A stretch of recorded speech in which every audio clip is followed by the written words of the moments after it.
The follow-up is simple. Ask a question, listen to the answer, then follow up. I'm your host, Noah Kozlov. Enjoy. Welcome back to another episode of the Follow-Up Podcast. I'm Noah. This is my 6-year-old and first grade daughter, Eden. And every Monday, we have a new conversation that we turn on the camera and have for all of you.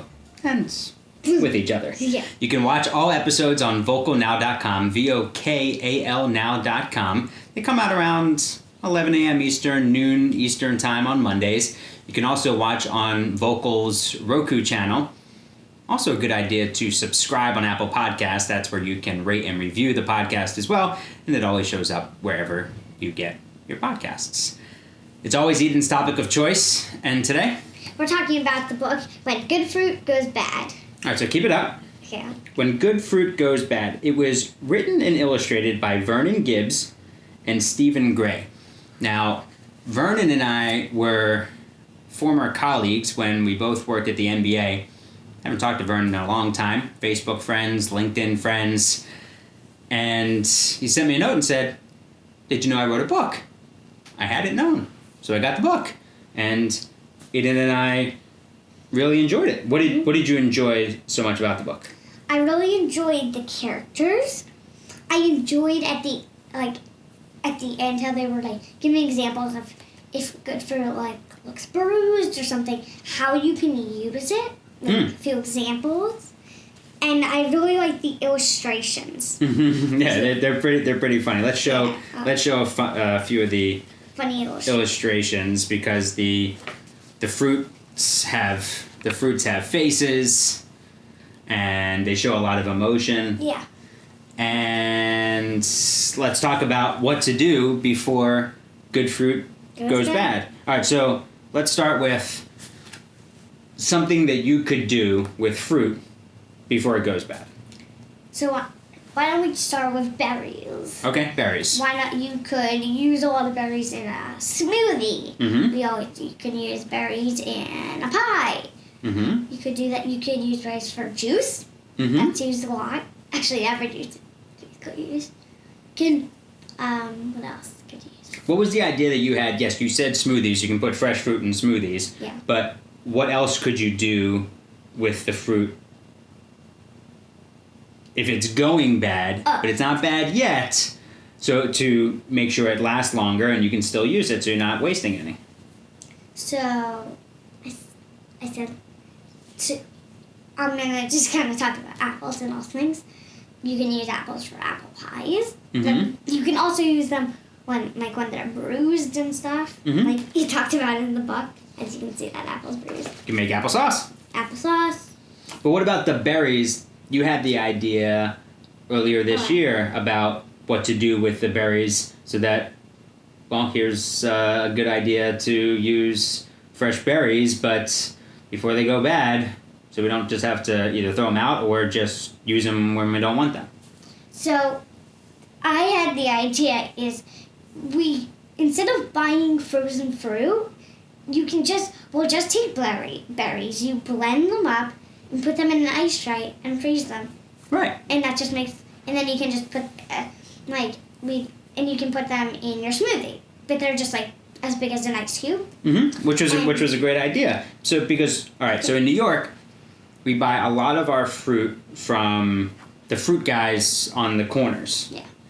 It's a whole lot less expensive. And then we saw that thing on Produce Pete about where a lot of those guys get the fruit up in the Bronx at those huge warehouses. And so the fruit is things at the supermarkets. I don't know all the details.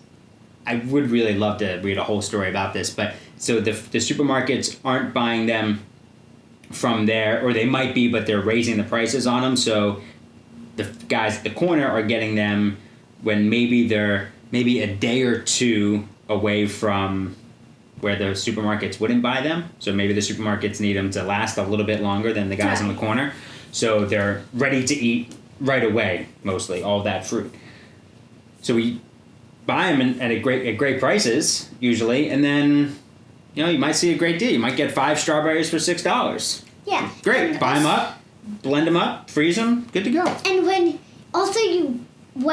you buy fruit that might, like you said, might go bad in like 2 days, if you blend them up and do the frozen fruit thing that I just said, then your fruit can also last longer since it's like in cubes. Right, and it's frozen. It's frozen. Yeah, now it lasts longer. Yeah. It can probably last like a month.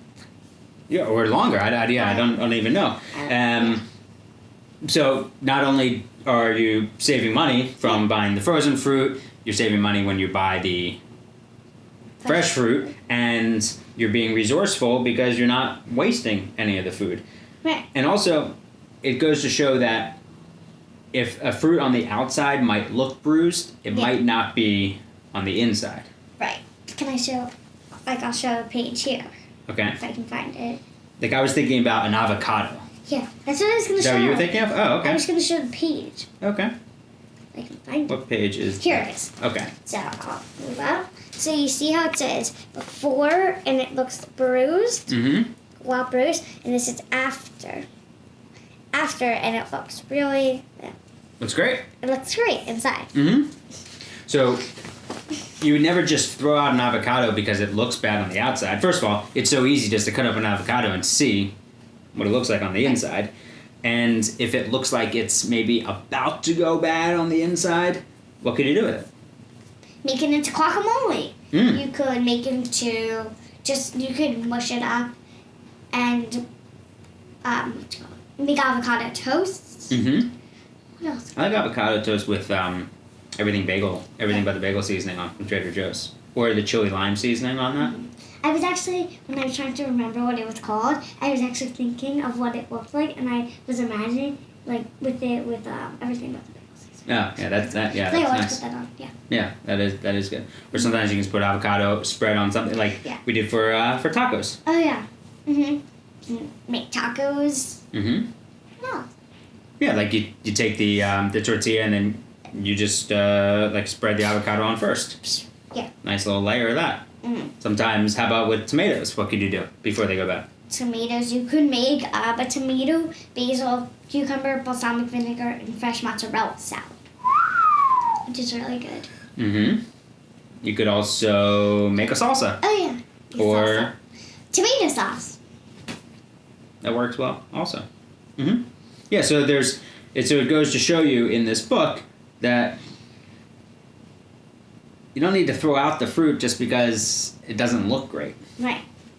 At least give it a shot, and then try to be resourceful and get ahead of the game a little bit, and maybe you could freeze it or put it in something else or use it in a smoothie. Like, also, like, one time, Mom gave me an avocado in my salad, Mm-hmm. and then I tried it, and it was bad. Oh. So, and I almost finished her salad, so I just put the avocado in hers, but I tried it, at least. Yeah, you can try it. Yeah. Right. So the book is When Good Fruit Goes Bad. You can buy it on Amazon. And the end is a little cliffhanger because it says, I'm going to read the last page. This Last two pages, yeah. Okay.